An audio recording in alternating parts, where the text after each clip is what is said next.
కాళేశ్వరం ప్రాజెక్టుపై ఎన్నెన్నో కట్టుకథలు చెప్పారు కాంగ్రెస్ నాయకులు. ఇరిగేషన్లో అవినీతి జరిగిందని, కాళేశ్వరం ప్రాజెక్టు కూలిపోయిందని మంత్రి ఉత్తమ్ కుమార్ రెడ్డి విషం చిమ్మారు.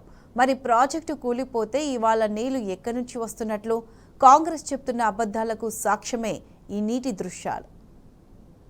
మాట్లాడతారా మీరు? నువ్వు ప్రాజెక్టు కడితే అది కూలిపోతే మీరు కట్టిన ప్రాజెక్టు నీళ్ళు ఇస్తుందా అంటే అది మీ కండ్ల ముందే కూలిపోయి అదేదో అట్లా చేస్తే బాగుండు ఇట్లా చేస్తే బాగుండు అని చెప్పడం ఇది ఇంతకంటే మరి వికారమైన విషయం ఉండదు. కాళేశ్వరం గురించి మాట్లాడతారా మీరు?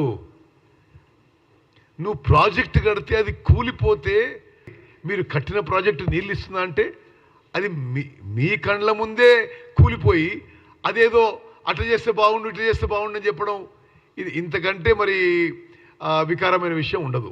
కాళేశ్వరం